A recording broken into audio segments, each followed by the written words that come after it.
오늘 본문 말씀을 보시면 하나님의 영이 사울에게서 완전히 떠나는 그런 모습이 기록되어 있죠. 14절에 보시면 여호와의 영이 사울에게서 떠났고 여호와께서 보내신 악한 영이 사울을 괴롭혔습니다. 여호와께서 보내신 악한 영이 사울을 괴롭혔다. 하나님의 영이 떠났다.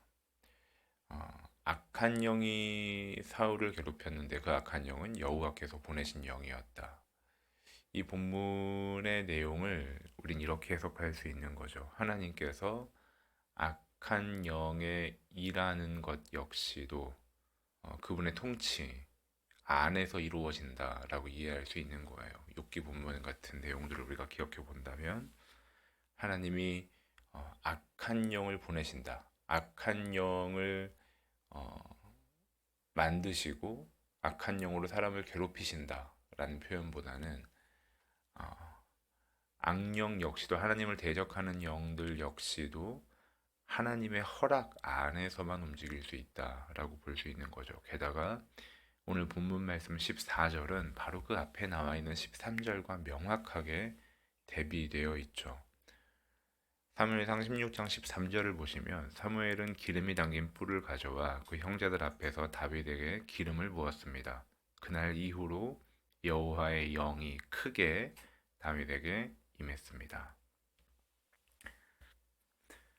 사무엘이 기름을 부은 이후에 다윗에게는 하나님의 영이 크게 임했다라고 성경은 기록하고 바로 그 다음에 그 직후에 14절에서는 여호와의 영이 사울에게서 떠났다라고 기록하고 있어요. 분명하게 하나님의 일하심이 다윗과 사울에게 대비되어 나타나고 있는 거예요.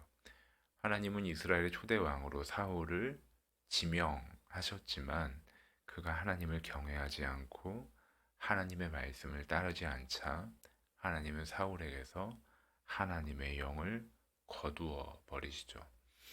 구약 시대와 신약 시대의 가장 큰 성령의 차이점은 바로 이런 점이에요. 구약 시대에는 신명기에도 보면 신명기 34장에도 여호수아 그리고 사사기 각 장에 보면 사사들에게 하나님의 영이 임해서 하나님의 능력이 나타난 것을 성경은 기록하고 있어요. 즉 구약 당시에는 하나님의 영이 하나님의 사람들에게 특별한 시기에 특별한 능력으로 임했고 그 영은 그 역할이 다하면 떠나곤 했어요. 그런데 신약 시대에는 성령께서 성도들 안에 내주하시고 우리의 보혜사가 되어서 우리와 함께 하시죠. 그런 의미에서 사무엘상 16장에 사울에게서 하나님의 영이 떠났다라는 것을 기억하시면 좋겠어요.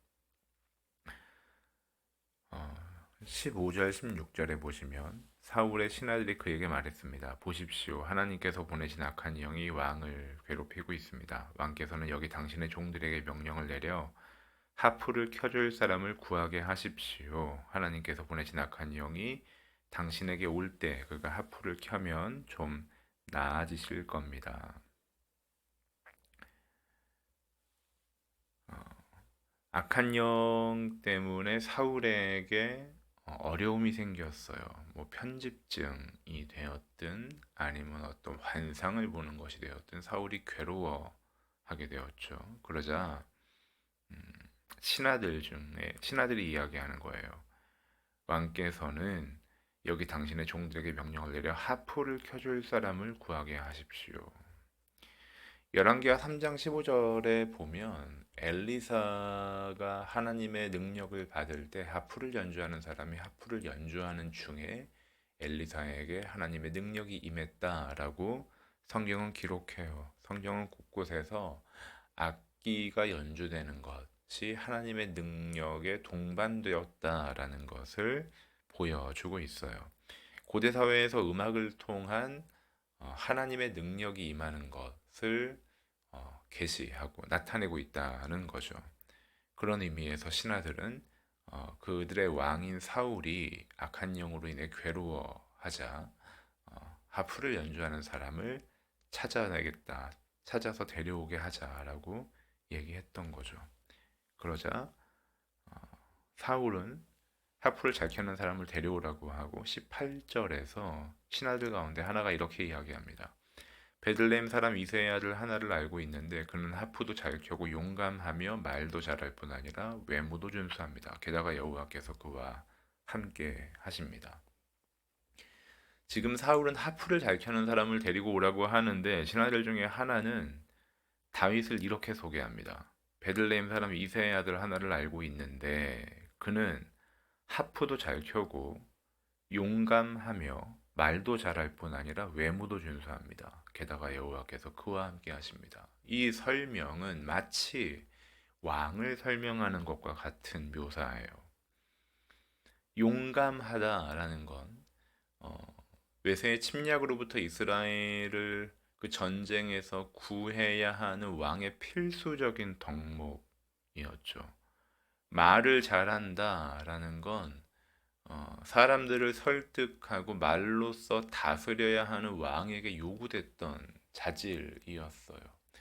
하나님께서 이집트에서 이스라엘 백성들을 꺼내고자 하실 때 모세를 부르시죠. 그런데 모세가 나는 입이 둔한 자다라고 이야기해요. 그러자 하나님은 말을 잘하는 아론을 그에게 붙이시죠. 즉 하나님께서도 말을 하는 것이 백성들을 다스리는 데 있어 필요한 자질인 것을 암묵적으로 동의하시는 거예요. 그런데 다윗은 말을 잘했다라고 기록해요. 바로 뒤에 사무엘상 17장에 보면 다윗이 골리앗을 쓰러뜨리기 위해 전쟁에 나갈 때 사울을 설득하는 장면이 나오죠. 다윗은 성경 곳곳에서 그가 말을 아주 논리적으로 그리고 사람을 설득하는 데 있어 탁월한 능력을 갖고 있었던 사람인 것을 보여주고 있죠. 그리고 외모도 준수하다. 우리가 알지만 사울이 처음에 왕이 되었을 때 사람들은 그 사울의 탁월한 외모 때문에 그의 왕됨을 더 쉽게 받아들였음을 우리가 알고 있어요.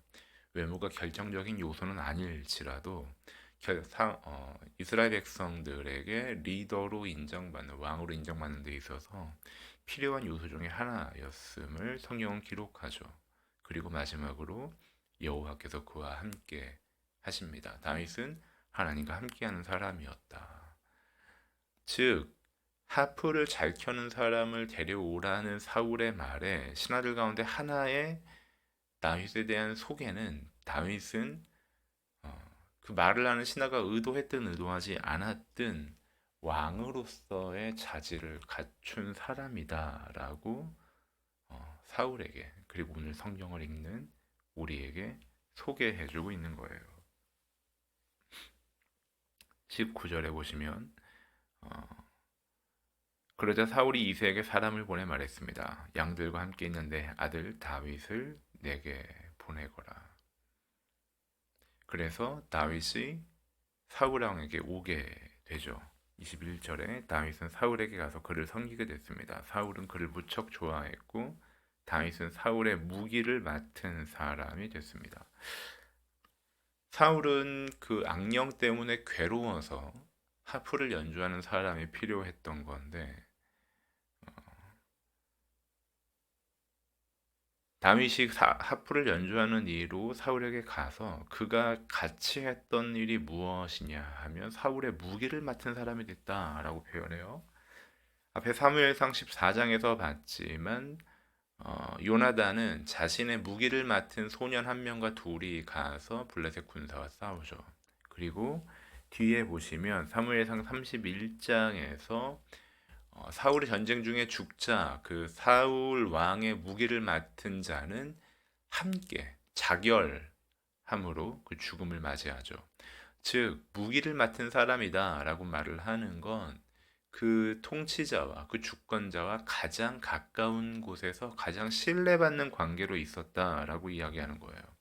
그런데 다윗이 사울을 섬기게 되고 바로 그는 사울의 무기를 맡은 사람이 될 정도로 사울에게 사랑과 신뢰를 받게 되었다라고 이야기해요. 다윗이 가는 그곳에서 다윗은 사람들에게 존귀하게 여겨지게 된 거죠. 그의 가장 앞선 리더인 사울에게조차 다윗은 존귀하게 친밀함을 누릴 수 있는 특별한 자리에 가게 되었어요.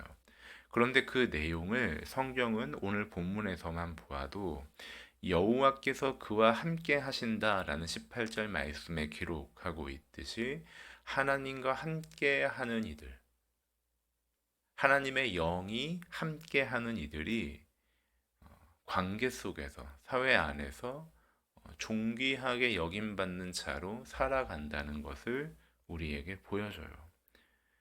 그리고 뒤에 보면 23절에서 하나님께서 보내신 악한 영이 사울에게 내리면 다윗은 하프를 가져와 연주했습니다. 그러고 나면 악한 영이 떠나고 사울은 회복돼 기분이 나아졌습니다. 악한 영이 사울을 괴롭힐 때 다윗의 하프 연주가 그 상황을 달라지게 했다. 그 상황을 나아지게 했다라고 기록하는 거예요. 악기가 하프라는 악기 자체가 혹은 하프 연주 소리가 사울 왕의 그 괴로움을 덜어주었다라는 이해보다는 다윗의 연주가 사울을 낫게 했다라고 보는 게 맞겠죠.